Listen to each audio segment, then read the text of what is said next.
SBS 뉴스 특보입니다. 미국 서부시간 기준 오후 7시 22분 한국 헌법재판소가 윤석열 대통령을 파면했습니다. 헌법재판소는 오늘 탄핵소추를 인용해 윤 대통령을 파면한다고 밝혔습니다. 조성원 기자가 보도하겠습니다. 헌법재판소는 오늘 윤석열 대통령 탄핵심판 선고를 열고 국회 탄핵소추를 인용했습니다. 재판관 8명 전원 일치 의견입니다. 주문, 피청구인 대통령 윤석열을 파면한다. 헌법재판소는 야당이 잇따라 탄핵소추권을 행사했지만 이를 중대한 위기 상황이라 볼 수 없고 국회 권한 행사가 위법, 부당하더라도 계엄령 선포는 정당화될 수 없다고 밝혔습니다. 또 군경을 투입해 국회의원의 국회 출입을 통제하는 한편 이들을 끌어내라고 지시함으로써 국회 권한 행사를 방해했다고 판단했습니다. 특히 정치적 목적으로 병력을 투입함으로써 국토 방위가 사명인 군인들이 일반 시민과 대치하도록 만들었다고 지적했습니다. 또 부정선거 의혹만으로 위기 상황이 발생했다고 볼 수 없다고도 강조했습니다. 헌법재판소는 이어 계엄이 해제됐다 하더라도 탄핵 사유는 이미 발생했다며 경고성, 호소용 계엄은 계엄법이 정한 목적이 안 된다고 강조했습니다.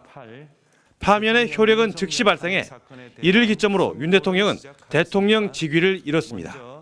오늘 선고에 대해 국민의힘은 안타깝지만 헌재 결정을 겸허하게 수용한다고 했고 민주당은 위대한 국민의 승리라고 평가했습니다. SBS 조성원입니다. 윤석열 대통령의 탄핵에 대해 LA 한인사회에서도 다양한 반응이 나왔습니다.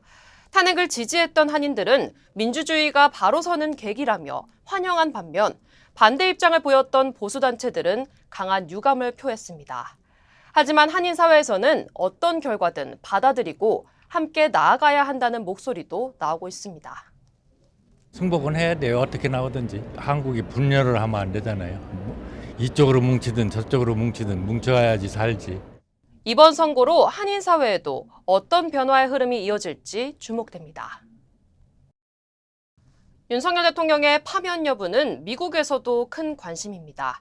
뉴욕에 소재한 코리아 소사이어티는 현지 시각으로 내일 오전 8시 라이브 웹캐스트 행사를 개최합니다. 최근까지 주한 미국 대사를 지낸 필립 골드버그가 출연해 헌재 결정 향후 전국과 한미 관계 전망 등에 대해 해설할 예정입니다. 워싱턴 DC의 유력 싱크탱크인 전략국제문제연구소 CSIS 역시 내일 오후 2시부터 빅터차 CSIS 한국 석좌 등이 참석한 가운데 긴급 대담을 개최합니다. 외교 안보 분야에서 한미 간 논의가 올스톱된 상황에서 헌재 결정으로 불확실성이 해소되면 미국 측 인사들의 방안도 줄을 이을 것으로 전망됩니다. 미국 등 해외 언론들도 실시간으로 윤 대통령의 탄핵 속보를 보도했습니다. AP통신과 가디언 등 주요 외신은 헌법재판소가 만장일치로 한국 대통령의 탄핵을 인용했다. 계엄령을 선포했던 윤석열 대통령이 탄핵됐다 등의 제목으로 실시간 속보를 전했습니다. 주류 언론들은 특히 계엄령 선포가 대통령의 헌법적 권한을 넘어섰다는 점을 강조하며 헌재 앞 긴박한 분위기도 전했습니다.